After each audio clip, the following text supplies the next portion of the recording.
Okay, Gunya on the road. Here in the temple at Gunya, so we're not really on the road, but Pete's on the road. Well, I got used the road to get here. Yeah, well, there you go. So Yeah. Pete's on the road. So here we are for an interview with Pete, and he's going to introduce his own topic. I will. And yeah, let's get into it.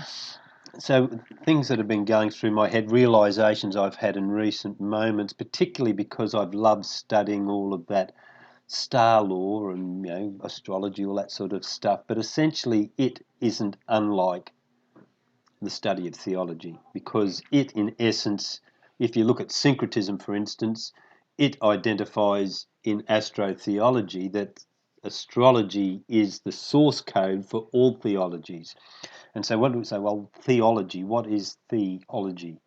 So it's THE, ology. So it's the study of God and the nature of God. So we as a species have been dabbling in our trying to cognize what that all means. And so from my astrological ponderings, it would appear that we as a species, as we've come through the age of Pisces, our collective assigning a word to that idea, that energetic of our connection to the mystery of life and creation, we've termed as God.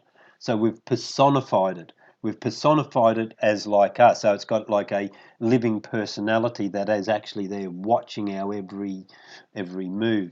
But in my study of those realms, and particularly that age of Aquarius stuff where it's saying, okay, that species are going to get a little bit more objective. They're going to step back from all of that. So you can sort of relate in astrology, theology for we as a species during the age of Pisces was a much more emotional, subjective experience.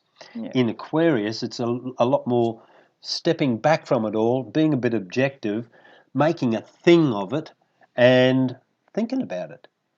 And so in my thinking about it, I said, okay, the theology, the study of the, and so the being God, So why TH, do you connotate that with God? because the word theology, the Oh, study of okay. that. And Okay. so the word And it's study theology of God. means the study of God and the nature of God. Right. So therefore, we're able to see, okay, in the etymology of our language, we can see where TH hides in certain words, like ethic.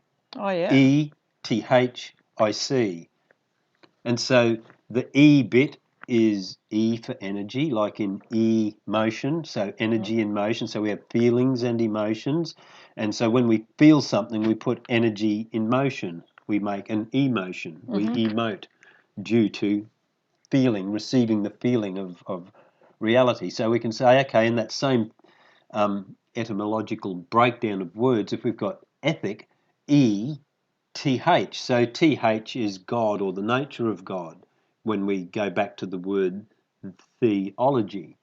And then ic, I-C, as a suffix is what they call a noun forming suffix. And so when it's on the end, it makes those other values in the word become a fact. Okay. And so in ethic, E-T-H-I-C, and what they do in etymology, they like to reconstruct the word backwards. So they would say the ick bit in the state or the condition of, TH, God's energy, of the nature of God, Yep. and E is energy. So in the state or the condition of the nature of God's energy is what the word ethic is saying. So Right. getting back to theology, we can sort of decipher other words saying THEOLOGY, the study of the, and so the is God. Right. The mystery of life and creation, as I would prefer to call it, which I generally do call it. So in my pondering into that, so it occurred to me that the nature of God would have to be innocence in its pure form. It just occurred to me that God is there right in front of us, and it is absolutely the pure innocence of all things. So of course we in our lives, it's our babies that represent most vividly the purity of innocence. And then if we sort of say, well, what's the innocence of Mother Nature? Well, it's wilderness. Mm-hmm. Wilderness is the innocence of Mother Nature. And then we, as living souls, we all carry a degree of innocence because we don't know everything. And so we innocently go along pushing into the mystery of life and creation with an innocence because we don't know it all. Mm. And then we can extrapolate that also, like all beings carry a degree of innocence, but then all beings together carry a degree of innocence. So we can say that in our populations of we the people, it's what they would say the ignorant masses. The ignorant masses are you could sort of say, well, that's the we the people's innocence. The ignorant masses are the innocent. Yeah. So meaning Right. that the population of people, if you were going to call them the ignorant masses, which say like the elites would call it, the ignorant masses. Yep. Well, it's actually that's just pointing out the innocence of the people. Right. The people are like, if you think about populations, it's like a big child. Right. And so our governments can play on the ignorance of the people, right? Yep, And yep, so, the which is, innocence. it's using their innocence against them. Yep. And so when we look at all of those innocence, whether it's the innocence of a child, the innocence of nature, the innocence of a population, all of them are completely vulnerable to the usury of the gift that God gave us, from that tradition, which is our free will. Right. So God gave a gift that God is completely vulnerable to. Right. So like think of wilderness. Wilderness can Yep. sit there and be the most incredible expression of the beauty of the creation. Yep. Or we can go with a bulldozer and push it all down because that's our free will choice to do that. Yeah. And so in my sort of thinking down those tracks, I thought, okay, well, God's a bit of a funny area to try and, it's different things for different people. And we've got we've got Jesus and we've got Christianity, we've got Islam, we've got all that stuff. But okay, let's chuck all that over in the corner and let's just be objective. And that's what we've learnt from syncretism. What's the source code? What is common for all of them? What are they all trying to tell us, so that we may have a collective common understanding?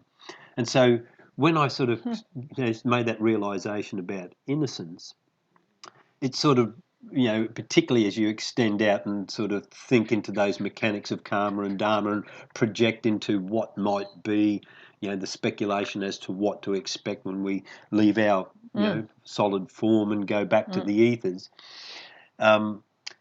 Testimony of our relationship to God is what has been our relationship to innocence.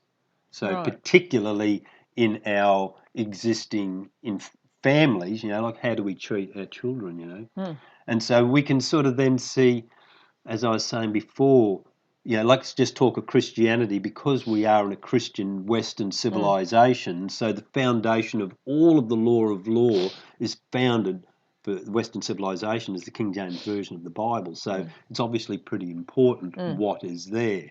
So as a Christian civilization.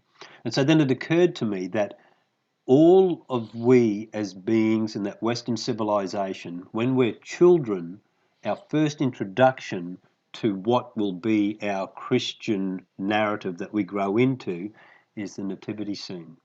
And so we're taught as little ones to stand around and get excited about Christmas and the baby in the manger, the baby Jesus, So that, to me, when I sort of sat back and pondered that symbol, it's like we're worshipping innocence. We're being led to worship innocence.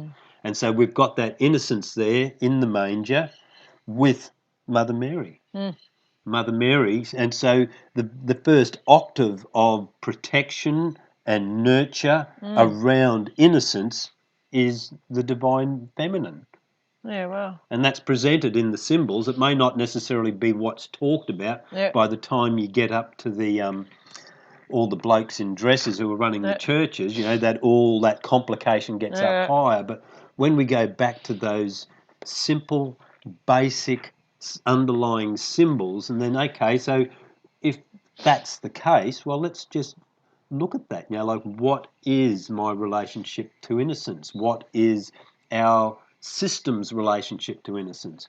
We can look at particularly the church has had a bit of a bad track record in these recent moments with pedophilia and all of those sorts of energetics. So it is holding up a testimony as to what its relationship to innocence is. It's ready to defile innocence, is what they do. They use that, they'll groom that innocence and then defile it. So we can see that in the unfolding in recent moments of highlighting particular priests and all that sort of stuff. So it goes on. But what it is also testimony of is the whole institution of church. So the whole institution of church in these centuries before has dominated the control of the entirety of the civilization. So has it in those, the expressions of their what would you call it? Their priests are like their soldiers, their agents. Their agents are expressing that, and they're sort of protected. Their agents are protected and shuffled around, and that's, I would say, is because that's the very nature of the institution. It also is in a position where it grooms the innocence of the collective people, and then will violate that innocence. It's like a pedophile grooming a victim, and then the pedophile getting that situation where they then penetrate that victim. They defile that innocence. They destroy that beauty. They betray that trust. So we can see how institutions are, by virtue of their behaviour. So what was obvious, say, like in Christianity, is we know from the stories of early Christianity, like back in the 5, 6, 7, 800 years ago, the churches emerged, and then the word of God was delivered. It was held in Latin, but the people didn't speak Latin, only the priests did. So it was like, we are commanding this understanding, and only we know it, and you will understand what our interpretation is.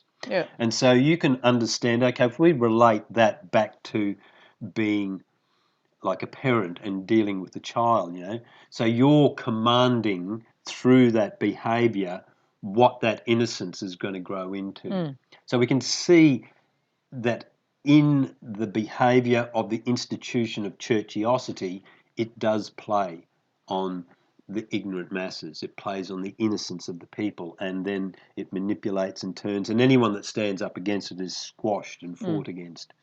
And so we can see also that was church. So you got church and state. So state or government is also plays on the ignorance of the masses. And that's what I think in this time of our looking at what's happening with the the whole vaccination thing. It's really on mainstream media. It's just out and out grooming that is happening. That they're grooming the innocence of the population to come in, win $1 million, win a school scholarship, get a free beer, have some free donuts, come in. We are coercing your will. And so in the other side of all that, because we've been in that common law thing, I like to think of that the commerce of our will between living souls. Every single law that has ever existed and every law that is in existence exists to serve and honour the commerce of wills between living souls. Right. And so obviously in our law of law, free will and consent are the very foundational things that the scales are endeavouring to measure. Right. Because it's so important. That's why it's important that you've got to make a free will choice. So even though you've been coerced, you're still choosing. You're still using your will in a manipulated manner. And so if we, for me, it's sort of like working my way with my thinking into those mechanics helps me understand more what's going on. So I am able to see, from that perspective of looking at innocence as being well, put it this way. So as a parent and rearing a child, it's an arduous task. Between dealing with whinging and crying and all that sort of stuff, and getting them to school on time, and sometimes it's like, oh God, I've had enough. But then something innocent will come up. They'll say something that just goes melts your heart, and all that's irrelevant. All of a sudden, that little bit of God's come out, and it not only lasted 30 seconds, but it's enough to melt all that other shit away for the next few months. And so, in vivid example, we can identify that is godlike. And it was totally innocent. So that, for me, has come straight from that which we as beings are endeavouring to touch into the innocence of the mystery of life and creation and become an expression of it. And so it's in our children, and they would, probably carry their innocence further in a much more profound way. I like to think, because there's hidden in that word, innocence is also innocence. Yeah, right. So what is from astrology's perspective, we're trying to find out what our innocence is. Yeah. So we're trying to, or endeavouring to, be with our own innocence through our inner sense. Our inner senses. Yeah. So our, tuning into our psychic faculties, whether it's that clairvoyance, clairaudience, clairsentience, all of those the mixture of all. We have all of them. We may have a dominance of one or the other. Some beings are really able to hold vision with their closed eyes. A lot of artists can. They sort of hold an image, and then all of a sudden they can put it there because they can hold that image in and transfer it. And then, say, like musicians are probably clairaudient, like they can hear the very sound that they're pulling from the ethers and need to transmit and repeat, And then, of course, as we've talked about in recent days, that clairsentience, where you don't have a vision, you don't hear it, but you just know it. It's part of your knowing. You don't know how come you know or why you know. It's just that somehow or another, at certain level, you've sort of joined all the dots together and it's obvious. You just know that that's right. And that's how I feel with that, all of these years of pondering and all that mind boggle, that realisation I had about, there it is, there's God right there. The nature of God is innocence. And so then, ever since looking at that, looking at creation from that angle, it's like, oh yeah, God, I can see you. There you are. You're that little boy over there who's just, had a shriek of joy because a frog jumped, or whatever, a squillion different things is. But poor old God is absolutely vulnerable to the gift that He gave to creation, that free will, the will to be. And so that's another good little thing to think of, is that will to be. The will to be is existent in all creation. Right. You get a little seed and put it in the ground, and its will to be will be seen. Right. It becomes, a piece of wheat, or it becomes a shrub or a herb or a tree. Yeah. The will to be is displayed for all to see. And so all of us, all creation has a will to be. Yeah.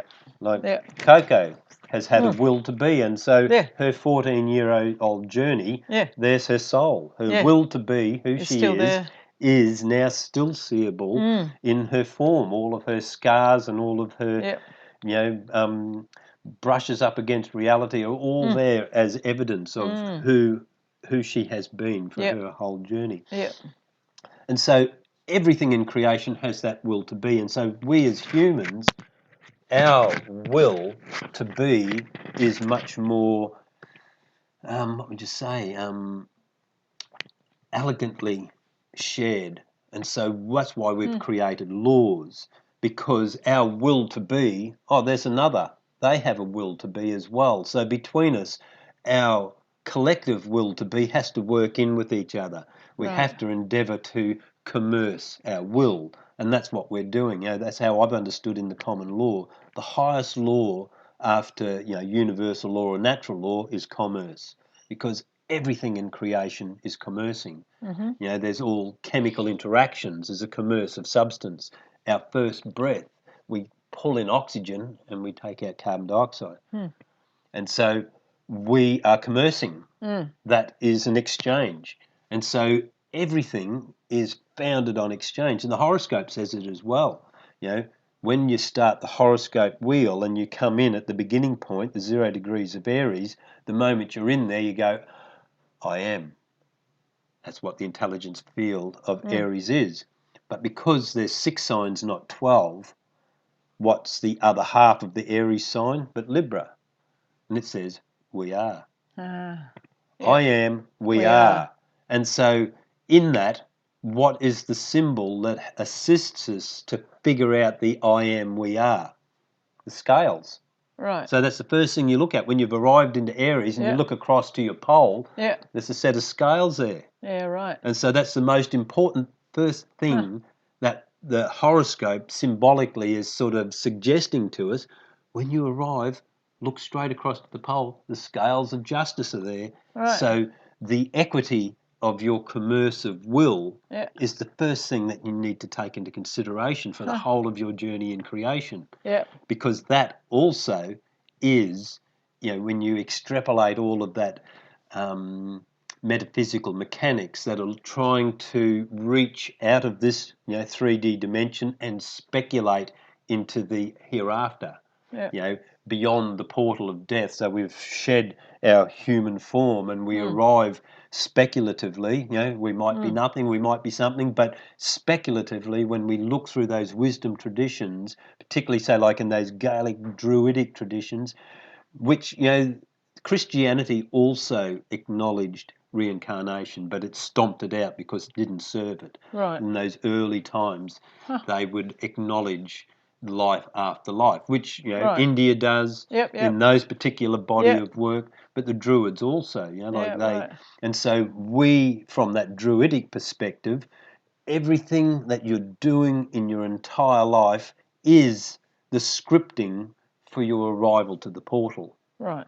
So because you arrive at the portal and your entire life is your signed confession of who you are. Right. Everything that you've ever done, every breath you've ever taken, every commerce you've ever entered into, that's all weighed and balanced at the portal.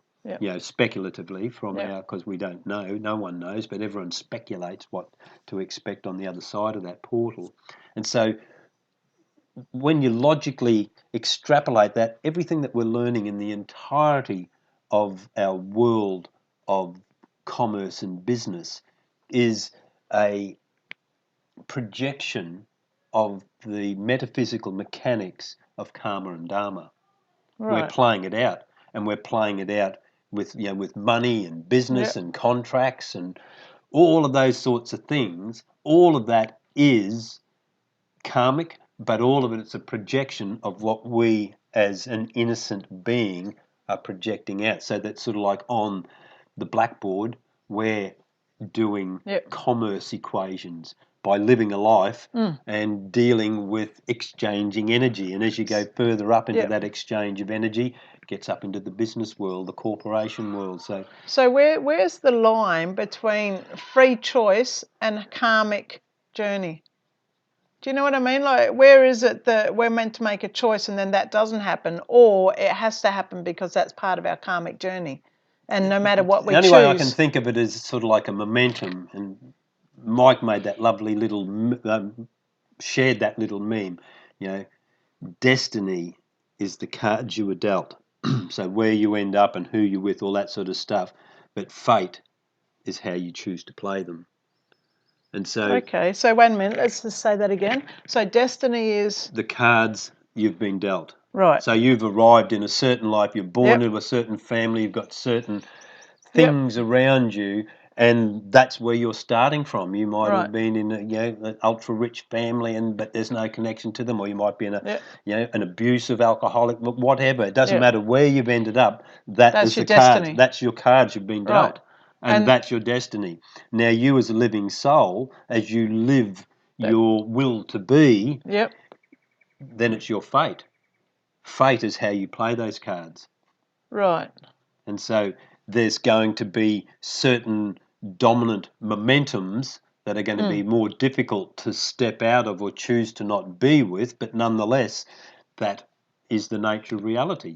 Right. There's certain energetic momentums.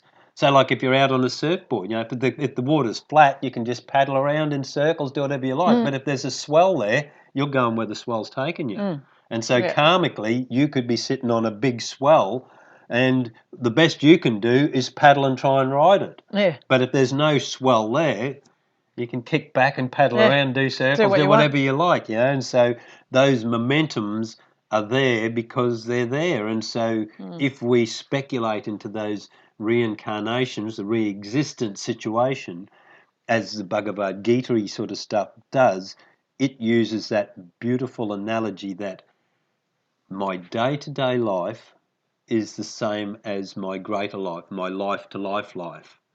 So in a day, I do stuff, and some stuff that I do today, I might meet the consequences of tomorrow. Right. I might have offended someone today, but I won't meet the reaction of that offence until a week down the track, maybe. Whatever, that we meet Or again, years. and then or years. Yeah. And so in the Vedas, it sort of indicates the same thing. It says look at that Causality. day-to-day commerce and look at the consequences of your actions, because what you do in this life you may have to deal with in another life. But in this learning space, we're able to develop those skills and abilities and equity in commerce in a day-to-day slowed down version, so that we can take that with us, is what I understand. We're able to take that understanding, that way of being with us, so that we're able to craft a better, more harmonious life-to-life adventure. And so then if we go back to the Druid stuff, in that speculation, it's saying, okay, your physical body is your soul, because it's the sum total of all you've ever been, whether you like it or not. Whatever you've done is evident right here. And then your character also has been evolved for your entire life. And so those tools of astrology is assisting you, giving you suggestions so you can forensically unpack for yourself what all that means to yourself. So you're able to see your soul by projecting it out using those divinatory tools to try and get some notion as to what your construct is, And so you're able to see what your soul is, and then also in the reflection of all the other beings you share reality with, they are also magnetized into your life because like there's 7 billion on the planet, but how many faces in your entire life will you have relationship with or even look eye to eye to?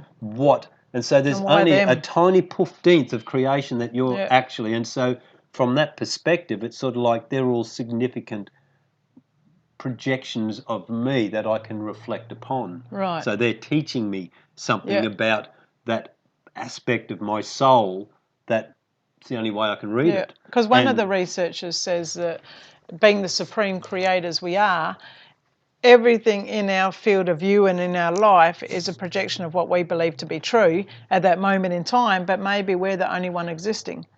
But it's more than that, because it's the sum total of all we have ever been. That's the momentum. Right. It's every single breath I've taken for my whole 64 years. It's my every interaction. It's my every commerce. It's my every saying good day or get fucked. Yeah. All of that is in there. Yeah. And every new thing that comes in is sort of like you've got an endless hard drive that records your every thought, act and deed. But because it's a living soul, it's not just an inert recording, it's an evolving. So all of that recording comes in, and so that which is the essence of you is evolving. So that next, my tomorrow's expressions, founded upon all that I have ever been, is evolving. I will be different tomorrow as a consequence of that which I've been for all of my days. And so there's a momentum there that I've crafted. And so if I've been awful and done all sorts of difficult things, I'm going to bring in energies that want to, challenge me or get energy back because I've taken energy from them. And so in my evolution of that, I've got to deal with that because that's what my fate has been. That's how I've played my cards. I've had my destiny, and I've zoomed along with the momentum of that. But continually, you're making free will choices, which is how you've got your hand of cards, and you free will says, "Oh, I'll play that card here. I'll tell this bloke to fuck off." Or I'll go, "Oh, hi mate, how you going? Oh, sorry if I've upset you there. Hey, what can we do to sort this out?" And so that's where the free will choice exists, but it may be, your momentum to create that situation. You've still got your hand of cards. You've still got to choose which one you're going to play. So you just happen to have a lot of diamonds in there. So that's where the free choice is limited to the diamonds you're carrying. Yeah, you can sort of say that, like in a card game, particularly those long games where you're picking up and putting down. So in life, you're picking up new cards and you're putting cards down. So your hand of cards, still your choice. you've still got your destiny, but it's been changing through your fate, and we can still look back at that destiny, at the cards that you're holding now. The momentum that you still are the living embodiment of is the cards that you're holding and making choices from. And so that then becomes your means of commercing. So depending on, like your Dharma and your Karma. So the Karma is that momentum, and the Dharma is sort of like a conscious realization as to what that momentum might be, and it makes it more conscious which card you're going to play. You're much more consciously able to make that fateful decision. Right. And so you're, from that conscious perspective, you're endeavouring to settle all accounts to zero. Right. So in all of your commerce with all the beings, if you didn't see each other again, you've left them with that which makes the feather, the heart lighter than the feather. So like in the Egyptian tradition, they weigh the heart against the feather. And so how I understand it, that's all about commerce. So when you have a commerce with another being, a thread goes from your heart to their heart. Now, if you've left a bad feeling there, they're pulling back away from you, and they've got a tension. This invisible thread is... So the tense energy. That tense energy is a weight.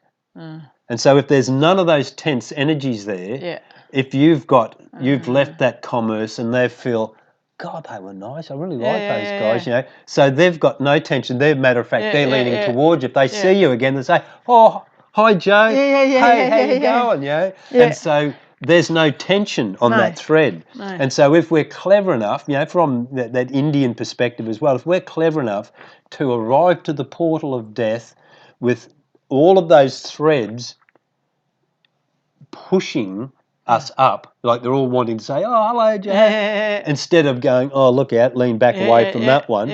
That's what the feather's weighing against. So if all of a sudden the heart's the same weight as a feather from the Druidic tradition, it's saying, well, your commerce is settled and closed. You don't have to be redeployed. So you can transmigrate your soul into the greater mystery beyond what we can imagine. But if it's not, and that's what we were saying there this morning, it's sort of, you could imagine that is, you've got a balance of light and shadow. And so if you've got that nicely balanced, that then allows the transmigration of soul. But if the shadow is enormously larger than the amount of light that you've captured from your journey, but you're still carrying this big baggage of shadow, it's saying, "Oh, okay, we've just looked at your, the soul that you've scripted through your life adventure, but sorry, dear, you've got to be redeployed because you can't go across here unless you've balanced those up. You've got to get those scales balanced for you to be able to step off the wheel." So sorry, it's back on the wheel again. Go and have another go. And so I've got so many questions. I'm trying to think of which one first. So what's some practical ideas on how people can balance this scale? Given that the people listening to this are obviously interested in this whole story, what practical things have you used in your life to balance the scale? It's been, for me, because we started talking about innocence, so for me, I become more interested, particularly coming into grandpa mode, of really looking at those innocences that are they're mine, like they're my children's children. And being really aware of what is in their innocence, Right. Yep. and so that's sort of like a teacher for me, because I'm appreciating ever more the beautiful innocence in all those young'uns. There's just so much to go. Oh, it makes your heart Yeah. melt. Yeah. Just You're a with God. delicious. Yes, exactly. And so that, the more I've thought into that, the more I look to observe that, the more I respect that as something I'm worshipping by virtue of the fact that like if you take worship, you're not in a temple going like that. I am more deliberate in the energy I put there, is how I would say worship. So I've got that innocence. It's come into my field. I acknowledge it. I interact with it. I commerce with it, and I endeavour to, in my own way, in our what do you call it?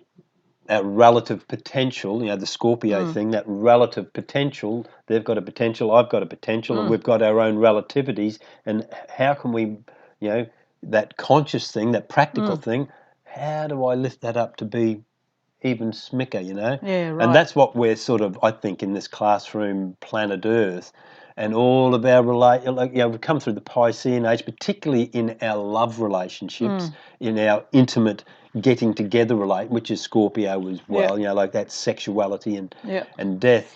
We are tending to be, as astrology would point out, we're very emotionally reactive. Like I use that analogy, like you're in a nightclub, there in your bare feet dancing around, and some bloke in his work boots steps back on your toe, And so if you emotionally react to that, you feel the pain and you respond immediately and you punch him in the back of the head or whatever, And then the consequences of that emotional reactivity would be completely different to what Aquarius says, where it's stepped back, it's got its emotions contained in the vessel, and it's going, ouch, ouch, ouch, ouch. It takes ownership of that pain. It looks down and says, my toe is ouch. And that bloke, it's his boot that did it, and you're looking at it and think, oh, he's walked backwards. He didn't even see me there.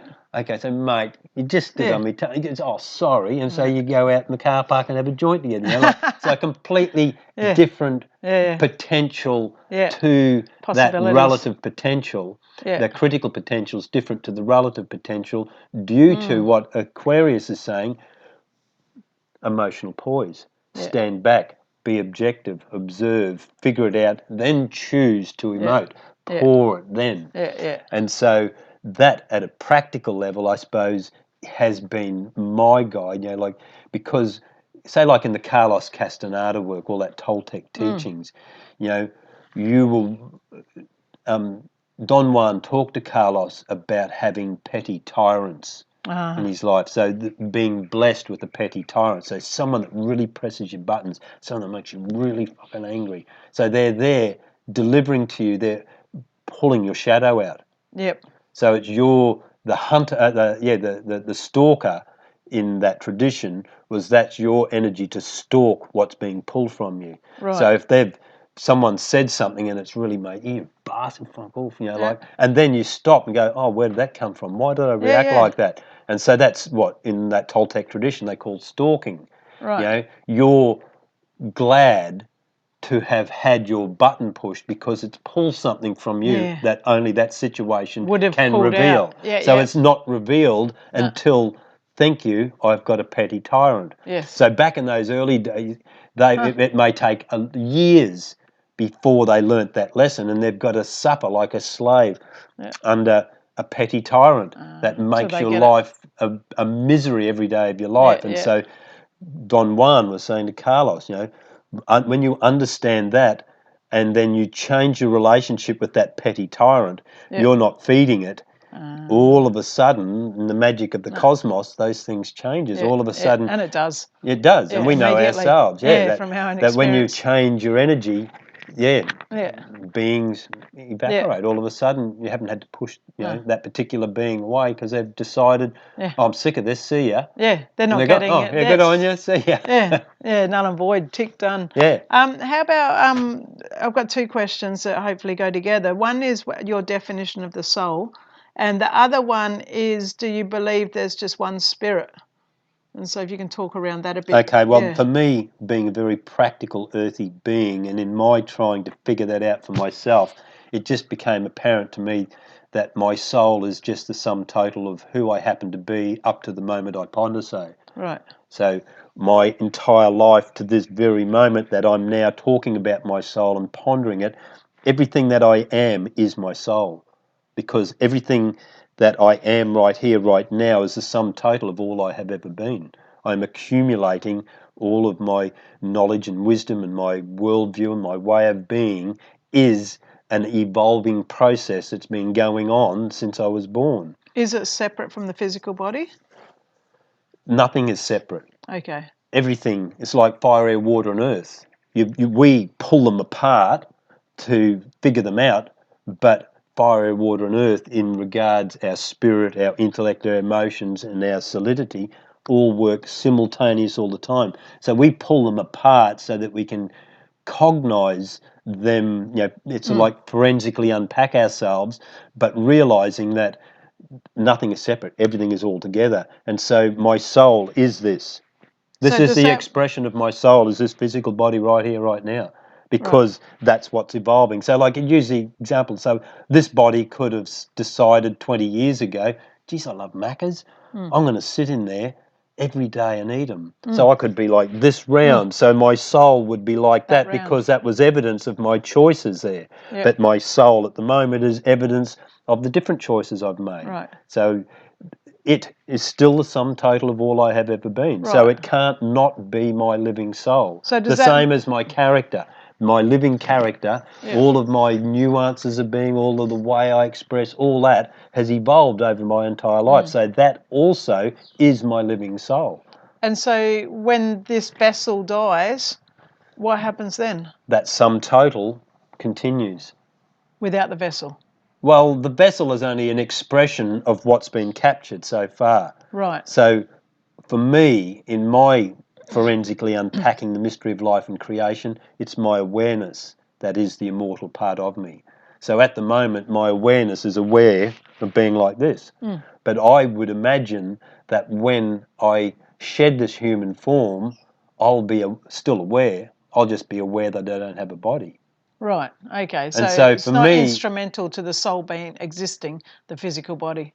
no. To me, Right. it makes perfect sense that my awareness. It's like my awareness is separate, and my awareness, as it shines a light down into reality, that's my ego Godhead. Right. And so life is sort of like a big record, and you're playing, and the ego Godhead is the needle Right. on there, bringing everything Like the amplifier, the interpreter, the. It's the living expression. So it's the living expression of the sum total of who I happen to be. Right. And so it also is it's given the volition to continue in its will to be upon that which is the sum total of what it has become. Right. So I'm perpetually, all of my life, doing all the things I've done has brought me to this point, and the volition, that momentum of who I've crafted myself to be, continues. And as I continue, this is my living expression. That's my ego Godhead, as the Right. the Vedas would say. That's the highest. The ego is the highest aspect of the being. Right. But then I look at it from this perspective that there's two ego relationships. There's the separated ego and the soul-centered ego. So the soul-centered ego is just conscious that it's connected to that which we perceive to be a soul. Right. And so if you're not doing that, you're just out in the shared external infinity playing ego games, like I've got the flashiest car, I've got the nicest clothes, I've got the biggest home, I've got the biggest pile of gold, I'm a pope or I'm a king. All of those ego things, to me, are separated ego. Right. They're separated from the true nature of nature. They're separated from true human nature, and they're separated from their true God nature. And do you have any theories? Sorry to sideline, but do you have any theories where that comes from? Has that always been a part of the human being? Do you think that? Well, I would ego? imagine from what we can, and I'm looking through the lens of astrology and what I've learnt from pondering into what it suggests about we as a species journeying through the ages. So I look at a horoscope, and it is a year. That particular clock is the clock face that you use to work with the transformation of your personal consciousness. Right. But for we as a species, it's the great year. 25,920 years, around 2,160 years in each sign is the evolution of the consciousness of mankind. So when you're standing back in that age of Aquarius stuff, I'm not necessarily trying to figure out me.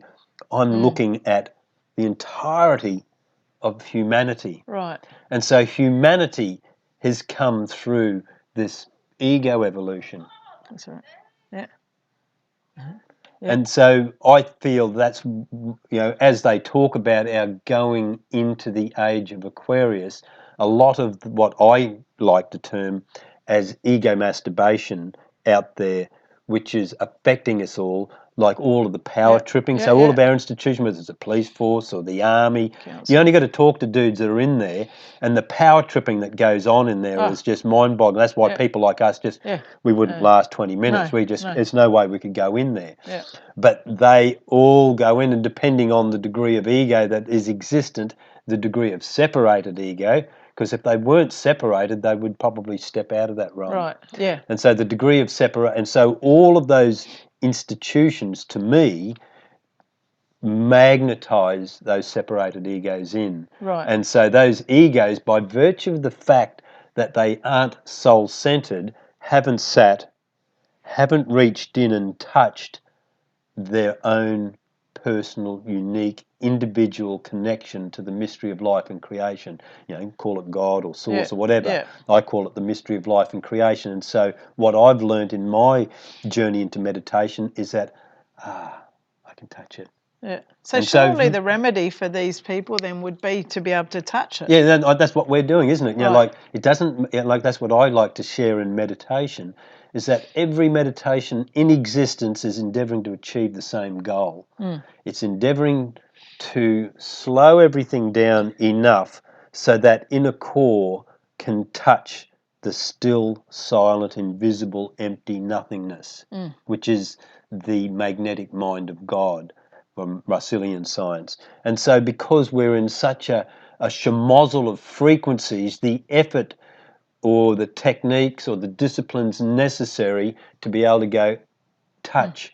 And it doesn't matter. You could, go do a Vipassana and you could do 10 days and you might have 10 seconds when you've actually touched it. And that's all you need. The nourishment from that touch will revivify your life. And so in my experience of meditation journeys and reflecting objectively upon it, that just made total sense. Just, once you've touched that, you're nourished. Yeah. And so that's what the yogis in the caves are doing. They're trying to have a bigger touch of it. They're trying to touch it for an hour or touch it for a fortnight. Lifetime. Whereas, it doesn't matter. If you've touched it, you're nourished. Right. And your life will change. And so you, by doing so, the act of doing so means you're finding, because it's only in your center. Yeah. So that means if you've successfully touched it, you've found your center. Right. And so if center I be, it's peace I see.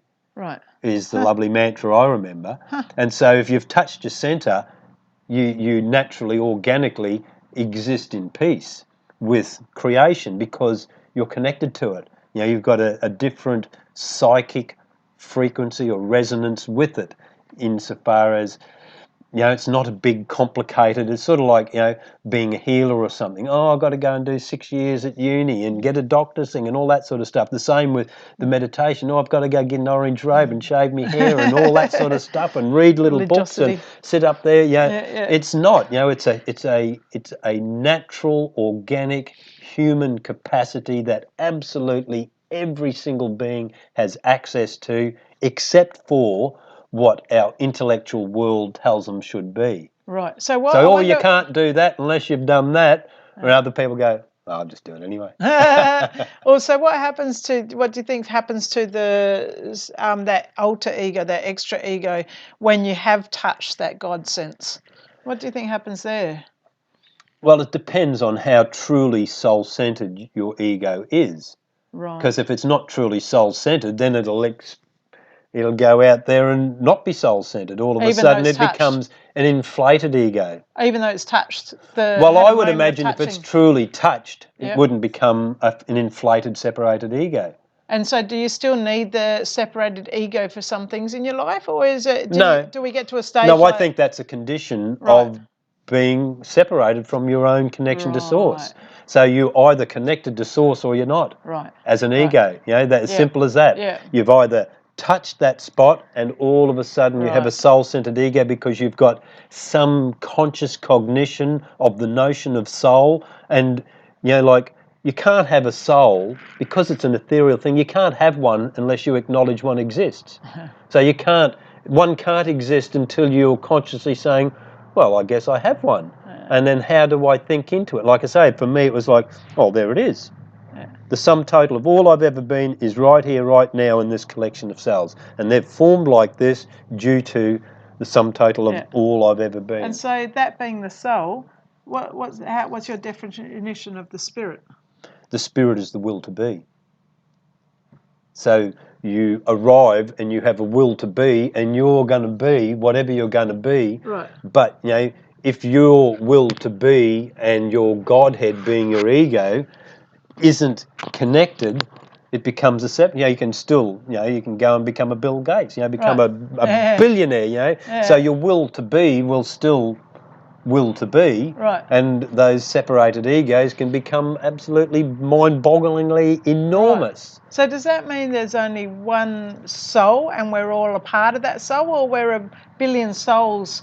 Like, what's your thinking on that line? It's like every snowdrop is an absolute unique fractal geometry, as they say. Every snowflake has a unique, and as every human, and that's what Uranus represents. Uranus represents pure awareness, and it predominantly represents that which makes you a unique individual being among the 7 billion. There's 7 billion of us here, and we are one unique being amongst them. Yeah. So then in the age of Pisces, we were going through with the Neptunian energy and Jupiter, and the Neptunian energy was the ocean of human emotion. So we all exist with our emotion, and then we together create an ocean of emotion as 7 billion dudes, and we're like all drops in the ocean, but all the drops together make the ocean.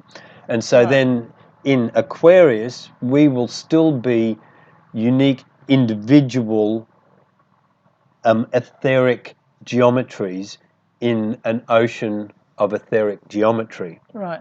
So we sort of like we lift up out of, in the Pisces age, out of that mutable water into the fixed air. Yeah. And so we're just in a different sort of an ocean.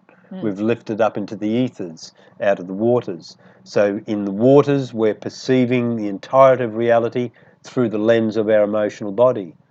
In the ethers, we're interpreting reality objectively, because we've stepped back from that lens of our subjective emotionality to an objective, deliberate observation, and then still participating, because it's the water bearer, still has its emotions.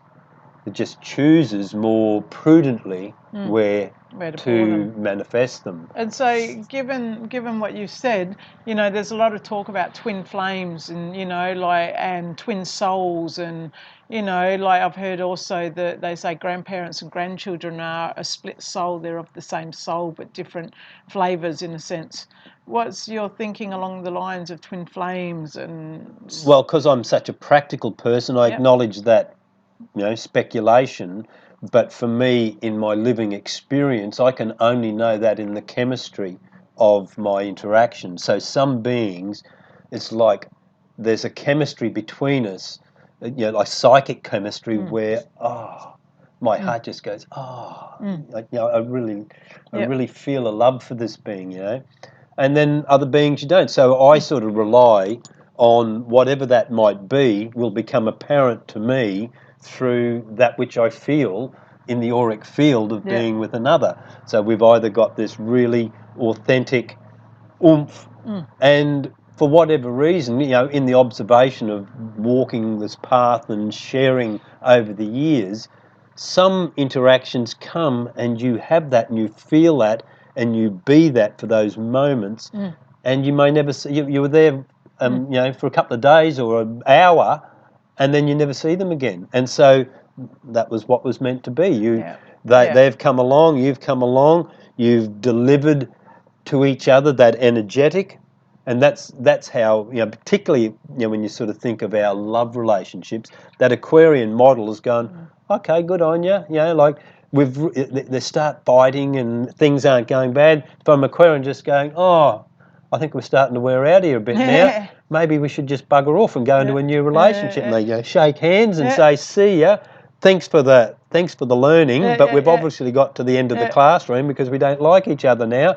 So it's onwards, but in that Piscean subjective, it's sort of like you've got to, till death you part, and so you've got to, for whatever reason, you've got to become a martyr, and go through, suffering, commit to suffering, just for the sake of it. And so, but that's all worthy too. That's a part of our learning. If that's our learning, that's what we're doing. But when you've sort of, I don't know, evolved to a certain perspective, from that whole Piscean Aquarian thing, if we've evolved to that Aquarian, we tend to be a little bit more aloof, a little bit more objective, a little bit more observant, but nonetheless still enjoy. Still got the connection. Still can enjoy absolutely pouring your heart out and connecting and feel. I feel more in my evolution.